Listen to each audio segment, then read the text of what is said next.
Wasiat yang kedua yaitu mendengar dan taat. Coba perhatikan. Ini wasiat yang kedua yaitu mendengar dan taat. Ya. Maka termasuk tidak mendengar kepada pemerintah, ya, termasuk tidak mendengar kepada pemerintah yaitu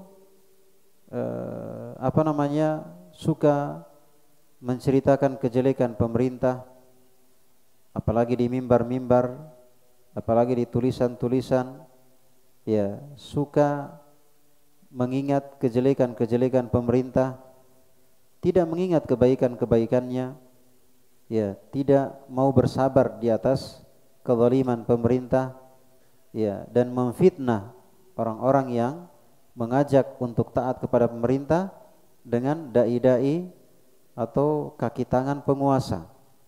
Kaki tangan penguasa. Ya, padahal ingat, mendengar dan taatnya kita kepada pemerintah ini bukan karena bermanis-manisan dengan pemerintah. Bukan ada yang kita harapkan dari pemerintah. Bukan kita digaji, ada imbalan dari pemerintah. Tapi ini agama, kita dapatkan pahala dengannya. Ini kita beragama dengan ini. Kita beragama dengan taat kepada pemerintah. Iya. Dia suruh kita pakai helm. Itu pakai helm dosa atau tidak? Ya bukan dosa kan? Selama dia bukan dosa, kita mendengar dan taat. Iya, kita mendengar dan taat. Iya. Jadi kalau dia bukan dosa, maka kembali kepada keumuman agama, yaitu untuk mendengar dan taat kepada pemerintah. Coba perhatikan, setelah wasiat takwa, yaitu wasiat untuk mendengar dan taat kepada pemerintah. Ya. Kalau kita lihat hancurnya suatu negara, itu pasti berawal dari tidak mengamalkan wasiat Nabi ini. Mau lihat di Yaman, di Suriah, di Mesir, di Afghanistan, di Irak, di negara-negara Timur Tengah, hilangnya keamanan. Itu sebabnya karena ini dia, tidak mengamalkan wasiat Nabi sallallahu alaihi wasallam. Artinya mereka berpikir, ya, kalau kita melawan, ini kan kezaliman, kita harus lawan. Allah bersama kita, iya kan? Ini kezaliman, tidak boleh kita diamkan. Ya padahal kita tidak diam dengan kezaliman, tapi ada caranya, bukan seperti yang kita sangka. Ya, artinya menasihati pemerintah itu caranya tidak seperti menasihati rakyat biasa. Ada caranya, sifatnya rahasia, ya sampaikan dengan sopan, tidak boleh dengan kasar, secara empat mata, tertutup, menjaga wibawa mereka, jangan sampai kejelekannya ketahuan sama rakyat. Itu adab-adab, cara-cara dalam memperbaiki atau menyampaikan nasihat kepada pemerintah. Iya. Taib. Wa in ta'amara 'alaikum 'abdun habasyi. Walaupun yang menjadi pemimpin kalian seorang budak dari Habasyah. Maksudnya seorang budak itu dia budak terus Habasyah. Artinya Habasyah itu dia masuk sekarang wilayah Somalia, Ethiopia, Djibouti. Artinya kulit hitam, sudah kulit hitam, rambut keriting, ya. Artinya kalau dilihat secara secara keadaannya ya tidak pantaslah jadi pemimpin, maksudnya jadi pemerintah. Ya, karena budak, kemudian kulit hitam, rambut keriting. Tapi seandainya pun dia jadi pemerintah, jangan lihat dari bentuknya, lihat dari rupanya, lihat dia sebagai pemimpin. Kalau dia sebagai pemimpin, maka mendengar dan taat. Ya, intinya bukan orangnya kurus atau gemuk, hitam atau putih, dia pemimpin kita, dia pemimpin yang sah. Kewajiban kita yang diajarkan dalam agama kita adalah mendengar dan taat kepada pemerintah. Iya. Jadi kita berpahala dan ini pahala besar. Karena ini pesan dari Nabi SAW. Setelah berpesan dengan takwa, beliau berpesan untuk mendengar dan taat kepada pemerintah. Fa innahu may ya'ish minkum fasayyara ikhtilafan katsira.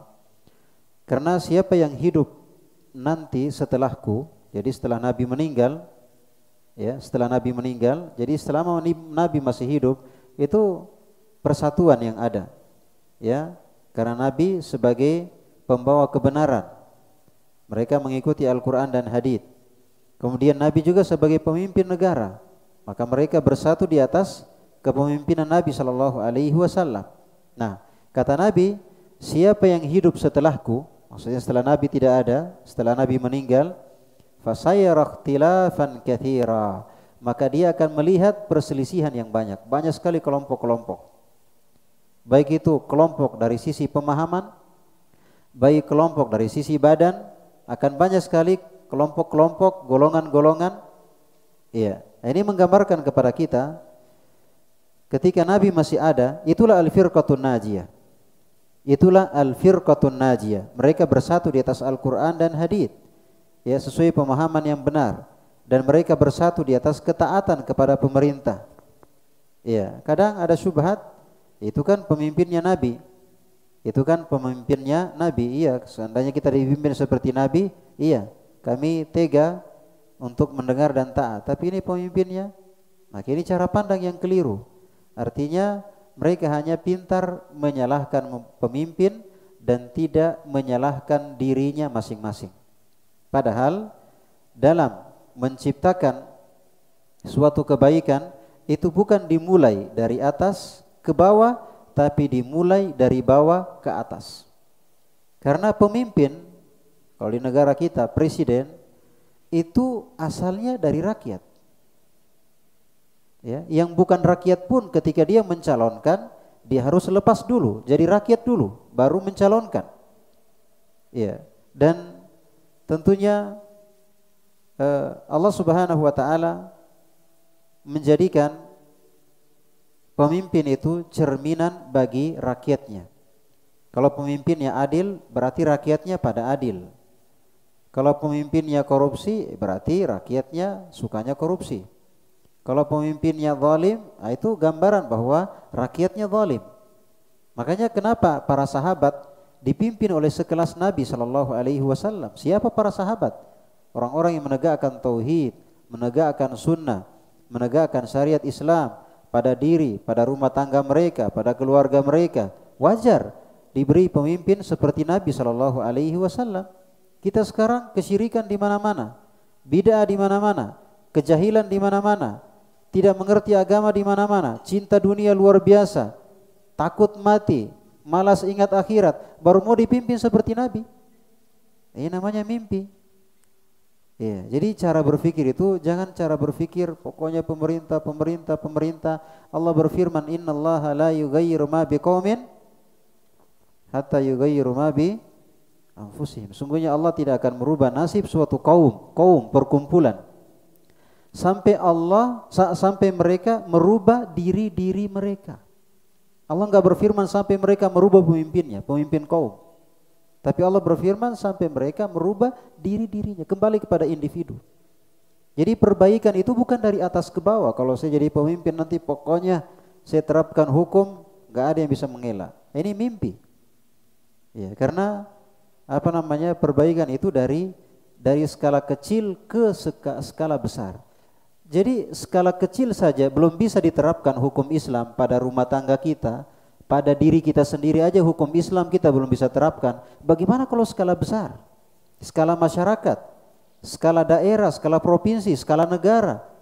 Allah Subhanahu wa taala berfirman, "Ya ayyuhalladzina amanu qu anfusakum." Wahai orang-orang yang beriman, jaga apa? Disuruh jaga pemimpin? Disuruh jaga apa? Disuruh jaga diri. Disuruh jaga diri. Jadi kalau sekarang pokoknya tsunami, ini pemimpin tidak beres ini.